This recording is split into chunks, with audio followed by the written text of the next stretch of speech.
Magandang buhay, mabuting tao. Good morning po. Hindi ko nakilalang buhay, nakaribang.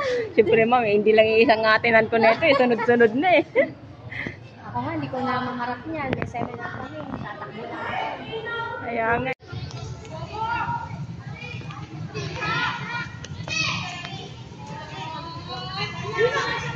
Pwede na umuwi. Picture niya.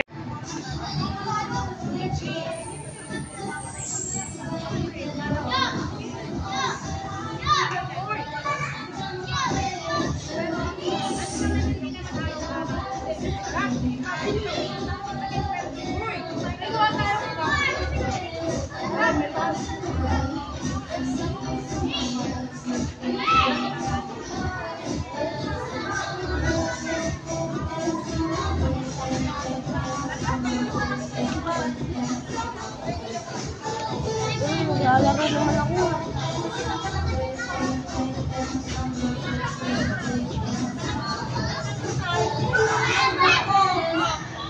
Sige, tawan niya talaga. Ilang minutes na yan? 51, 52.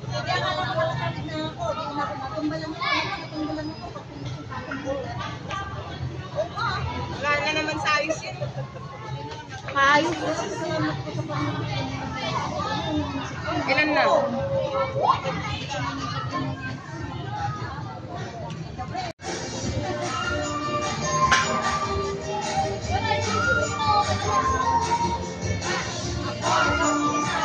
Hello.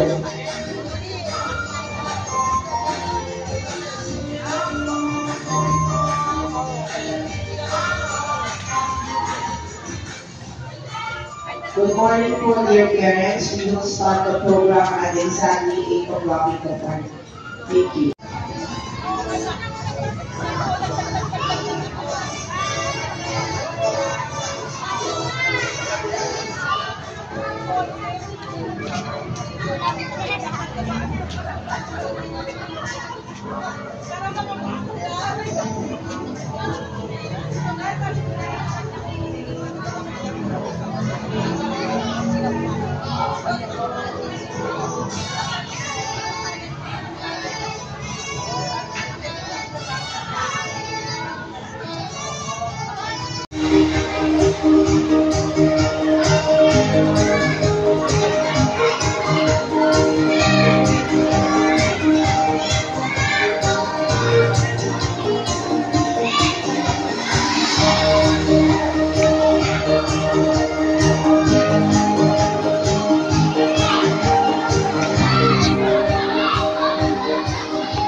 May we request everyone to please settle down now.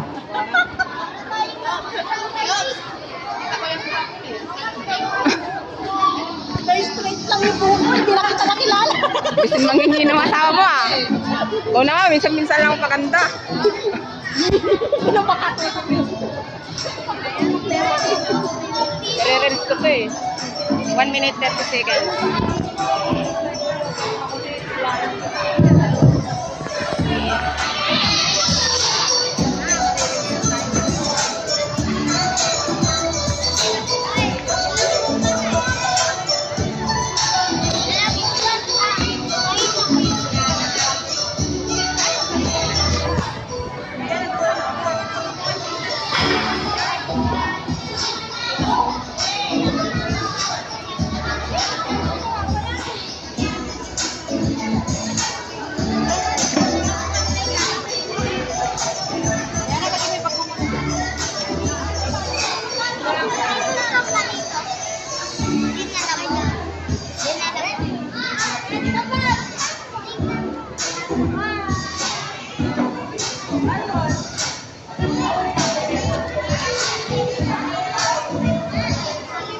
Again po, we are requesting everyone to please settle down now.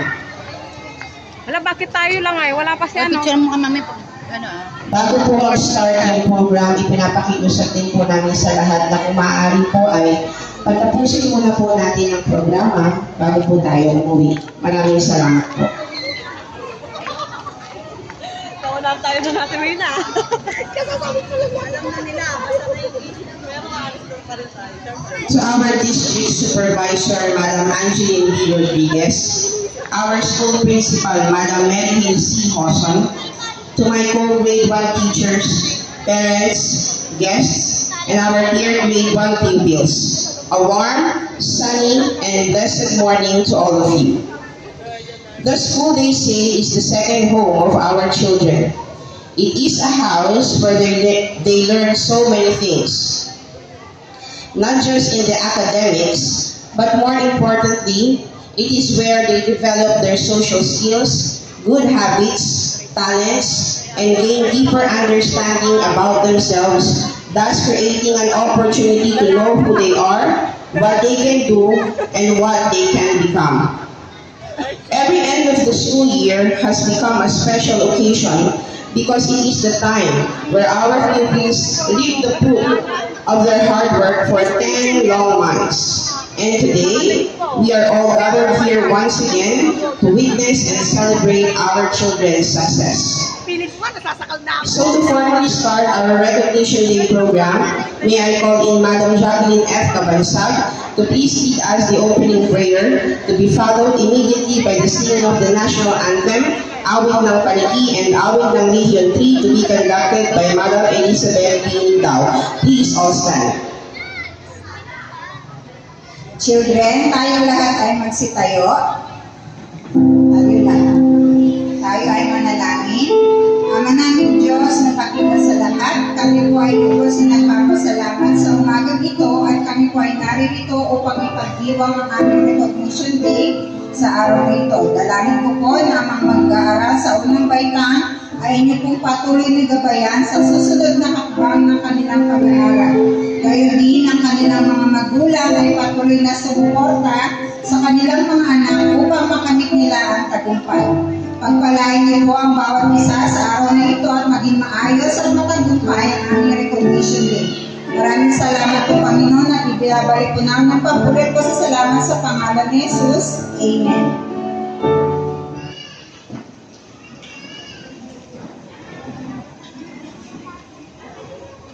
Mga kababayan, ang pambansang awit ng Pilipinas.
With honors, Cesar B. Manalili. He will also receive a certificate of participation for being a Kid and Cub Scout Day participant in the division level. Okay, supportive parent, Mrs. Janice B. Manalili.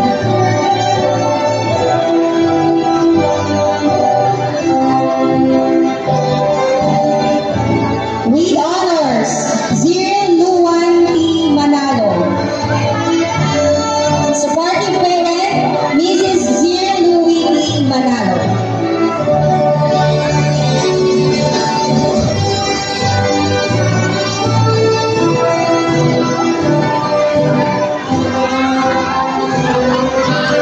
Mama. With honors, Kylie Bien J. Manansala. Triple Soul Award. And a participant. Hindi po yata ako po lahat.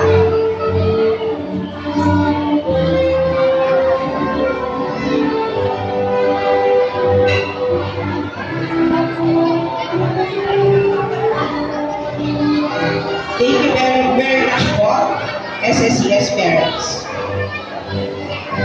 Now let us proceed to the awardees of the Grade 1 IELTS class, school year 2023-2024, starting off with the Character Traits awardees. Dylan Cabalar, Batang Magalang Award.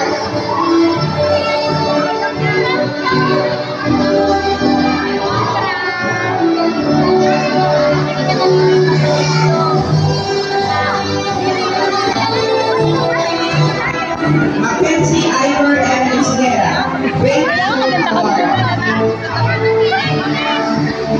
Akala niya picture, picture. Ano picture ko? Tangkarang, nangalan.